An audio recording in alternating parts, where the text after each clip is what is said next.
നിവിൻ പോളിയുടെ 1983 സിനിമയിൽ ജോയ് മാത്യു ചെയ്ത ഈ മിസ്റ്റേക്ക് നിങ്ങൾ ശ്രദ്ധിച്ചിട്ടുണ്ടോ? സത്യം പറഞ്ഞാൽ കഠിനാധ്വാനം എന്ന വാക്കിൻ്റെ പര്യായമായിരുന്നു രമേശൻ്റെ അച്ഛൻ. തൻ്റെ കുടുംബം മുന്നോട്ട് കൊണ്ടുപോകാൻ വേണ്ടിയിട്ട് രാപ്പകലില്ലാതെ കഷ്ടപ്പെടുന്നത് നമുക്ക് സിനിമയിലുടനീളം കാണാനായിട്ട് പറ്റും. പക്ഷേ ഇത്രയധികം ഹാർഡ് വർക്ക് ചെയ്തിട്ടും എന്തുകൊണ്ട് അദ്ദേഹത്തിന് നല്ലൊരു ലൈഫ് സ്റ്റൈൽ ബിൽഡ് ചെയ്യാൻ പറ്റില്ല എന്ന് നിങ്ങൾ എപ്പോഴെങ്കിലും ചിന്തിച്ച് നോക്കിയിട്ടുണ്ടോ? ഉത്തരം സിമ്പിളാണ്. ഹാർഡ് വർക്ക് ചെയ്തുകൊണ്ട് മാത്രം ആർക്കും ഒരിക്കലും പണം ഉണ്ടാക്കാൻ പറ്റില്ല എന്നുള്ളതാണ് യാഥാർത്ഥ്യം. നിങ്ങളും എല്ലാ ദിവസവും ജോലിക്ക് പോയി ഹാർഡ് വർക്ക് ചെയ്യുന്ന ഒരു വ്യക്തിയാണെന്നുണ്ടെങ്കിൽ ഒരു ചെറിയ കാര്യമെങ്കിലും ഡിഫറൻ്റ് ആയിട്ട് ചെയ്യാൻ ശ്രമിക്കുക.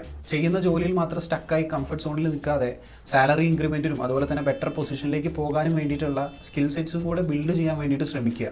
ഇതിൻ്റെ കൂടെ കിട്ടുന്ന പൈസ മുഴുവൻ ചിലവാക്കി തീർക്കാതെ ചെറിയ രീതിയിൽ പൈസ ഇൻവെസ്റ്റ് ചെയ്യാൻ കൂടെ ശ്രമിക്കുക. ഇതൊരിക്കലും ഒരു ഉപദേശമല്ല, പക്ഷേ ഫോളോ ചെയ്യാൻ ശ്രമിച്ചാൽ നാളെ റിഗ്രറ്റ് ചെയ്യാതിരിക്കാം. ഇനി ഇൻവെസ്റ്റ്മെൻറ്റ് സ്റ്റാർട്ട് ചെയ്യുന്നതിൽ കൺഫ്യൂസ്ഡ് ആയിട്ട് നിൽക്കുന്ന ഒരു വ്യക്തിയാണ് നിങ്ങളെങ്കിൽ എൻ്റെ ബയോയിൽ ഒരു ഡീറ്റെയിൽ വീഡിയോൻ്റെ ലിങ്ക് ഉണ്ട്.